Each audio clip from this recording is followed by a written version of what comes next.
नवकेसरी न्यूजमध्ये आपलं स्वागत। आपण आहोत ठाणे शहरामध्ये। ठाणे शहरातील संविधान चौकातील माझ्या पाठीमागे आपण जर बघाल हे संपूर्ण कोळी बांधव या ठिकाणी आपल्याला बघायला मिळत आहेत। विविध मागण्यासाठी संपूर्ण महाराष्ट्रात राज्यव्यापी आपल्याला आंदोलन छेडलेलं बघायला मिळत आहे। इथला जो कोळी बांधव आहे तो इथवर पोटाची खळगी भरण्यासाठी फेसाळणाऱ्या समुद्राच्या पाण्याच्या लाटेवर स्वारून समुद्राचा तळ मोजणारा आमचा जो कोळी बांधव आहे तो अनेक विविध मागण्या करतायत। पण महादेव कोळी समाजातले अजूनही काही लोक आहेत त्यांना अजूनही डावललं जात आहे। म्हणून खरं जाणून घेऊया आपण त्यांच्या मनातल्या भावना। त्या कोळी बांधवांचं नेतृत्व करणारे ॲडव्होकेट दिवेकर माझ्याशी जोडले। दिवेकर साहेब, भूमिपुत्र बोललं जातं पण भूमिपुत्रांच्या अजूनही मनातल्या भावना आणि वेदना प्रशासनाला का दिसत नाहीत? सर्वप्रथम मी धन्यवाद देतो की नवकेसरींनी याची दखल घेतली आणि आजच्या आंदोलनामध्ये आपण इथे सहभाग घेतला आणि या कोळी बांधवांच्या माध्यमाने एक आवाज म्हणून नवकेसरीसुद्धा काम करत आहे ठाण्यामध्ये। याच्याबद्दल तुमचं प्रथम अभिनंदन। तर सर्वप्रथम आपण ही गोष्ट समजून घेतली पाहिजे की कोळी जमात ही आदिवासी जमात आहे।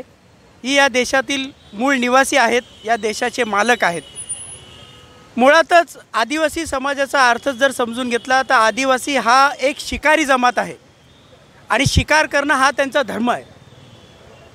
कोळी जमातीचंही तेच आहे की कोळी जमात ही मासेमारी करते म्हणून काही लोकांना तिकडे मासेमारी म्हणून उल्लेखलेलं जातं, परंतु मुळात या महाराष्ट्रातील प्रत्येक कोळी हा आदिवासी आहे हे मी आवर्जून सांगतो। तेही कायद्याच्या पटलावर सांगतो की सर्व कोळी जमातीच्या आज बहुतेक नोंदी या महसूल रेकॉर्डवर आहेत आणि या कोळी ज्या तत्सम जेवढा महादेव कोळी, मल्हार कोळी, टोकरे कोळी, ढोर कोळी, आदिवासी कोळी जी जमात आहे ही संपूर्ण जमात ही आदिवासीच आहे। सर, माझा एक प्रश्न, काही क्षणापूर्वी बोलला की आम्ही इथले मूळ मालक आहे, मग मूळ मालकांना जर असा वेळोवेळी संघर्ष करावा लागत असेल तर मूळ मालकांचा काही भावनेचा बांध या ठिकाणी फुटतोय वारंवार?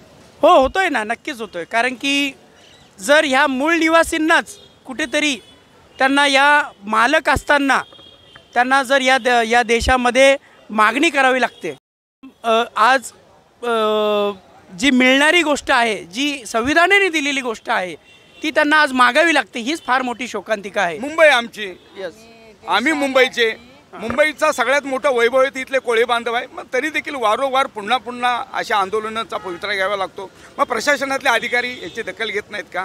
कारण याचा सर्वात महत्त्वाचा म्हणजे ह्या कोळी बांधवांवर अन्याय झालेला तर आहेच, शिवाय यांची फसवणूक झालेली आहे। मग तुमच्या मठावरती मोठे झालेत, त्यांना कुठेतरी विसर पडला का कोळी बांधवांचा? नक्कीच पडलेला आहे।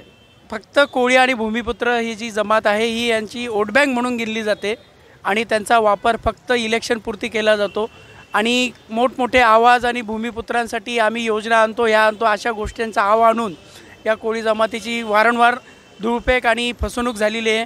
परंतु एक गोष्ट आपण लक्षात घेतली पाहिजे की संविधानिक अधिकाराने आज अनुसूचीमध्ये 341 सेक्शन हे आदिवासींसाठी आहे। प्रथम जे डॉक्टर बाबासाहेब आंबेडकरांनी याची उल्लेख केलेला असतानासुद्धा आज 75 वर्ष उलटूनही आपल्याला त्याचा न्याय मिळालेला नाही आहे।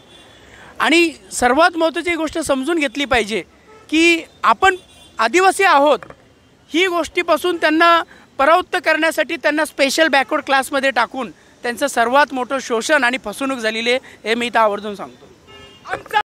एकीकडे बोलतोय देश बदलतोय, देश घडतोय, पण जे भूमिपुत्र आहेत, जे कोळी बांधव इथले भूमिपुत्र आहेत त्यांना न्यायकासाठी जर वारंवार अशा प्रकारची आंदोलनाचा पवित्रा घ्यावत असेल तर काय बदलत आहे? नाही, खरं म्हणजे शोकांतिक आहे। आज देशाला स्वातंत्र्य एवढा काळ गेला, परंतु आज भूमिपुत्रांना जर आपल्या हक्कासाठी झगडा लागतो तर ही निर्लज्जपणाची गोष्ट आहे राजकारण्यांसाठी, खरं सांगतो। आणि ज्या ठाणे जिल्ह्यामध्ये आज कोळी असो, आदिवासी असो, आगरी समाज असो, लाखांनी करोडोंनी पसरलेला आहे आणि त्यांच्या जीवावर तुम्ही तुमच्या खुर्च्या गरम करता, पदं भोगता, मंत्रिपदं भोगता, तुम्हाला थोडी तरी जर असेल ना जनाची ना मनाची तर या कोळी बांधवांचे तुम्ही आवाज ऐकाल।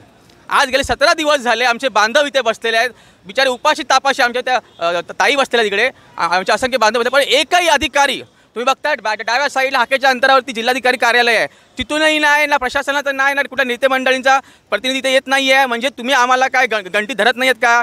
आणि जर गंटी धरत नसाल तर 2 दिवस फक्त वाट बघितली जाईल, नंतर जे काय होईल त्याची जबाबदारी शासनाची राहील। आमच्यावर जर गुन्हे दाखल झाले तरी चालतील। एकीकडे बोललं जातं देश संविधानावर चालतो, मग संविधानाची कुठंतरी पायमल्ली होते.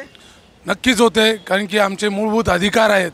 आम्हाला एस टीचे दाखले काही आमच्या लोकांकडे आहेत, परंतु आम्हाला व्हॅलिडिटी दिली जात नाही. हा आमचा संविधानिक अधिकार आमच्याकडून म्हणजे खेचून घेतलेला आहे. आम्हाला अधिकारच मिळत नाही. आम्हाला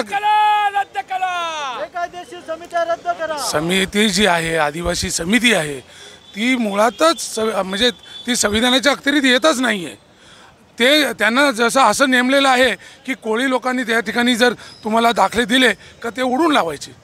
मग आम्हाला आमचं कसं काय समजून, आमचं पालनपोषण कसं होणार, आमच्या लोकांना नोकऱ्यांमध्ये आमचे शैक्षणिक अधिकार कसे मिळणार, नाही मिळू शकत. गेले अनेक वर्षाचा जो संघर्ष आहे तो आज या ठिकाणी उभा राहिला. संपूर्ण महाराष्ट्रभर हे व्यापी आंदोलन आहे. काय सांगतो, विविध मागण्यासाठी आपण नेहमी आंदोलन करताय, तरी देखील मला प्रशासन का दुर्लक्षित करतो?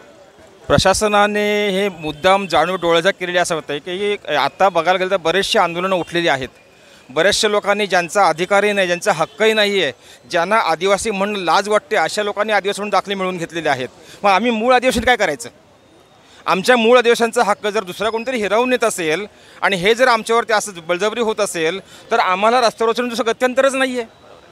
का शासन डोळेझाक करतोय की मुद्दाम हे करत नाही आम्हाला कळत नाही आहे. पण आज आमची जर अवस्था बघितली, आज आमच्या आया बहिणी रस्त्यावरती उभे राहतात, ज्यांना घरादारामध्ये मुलाबाळांचा सांभाळ करायचा आहे. आज ती माझी माऊली या ठिकाणी उन्हातानामध्ये बसून इथे लोकांसाठी आंदोलनं करते.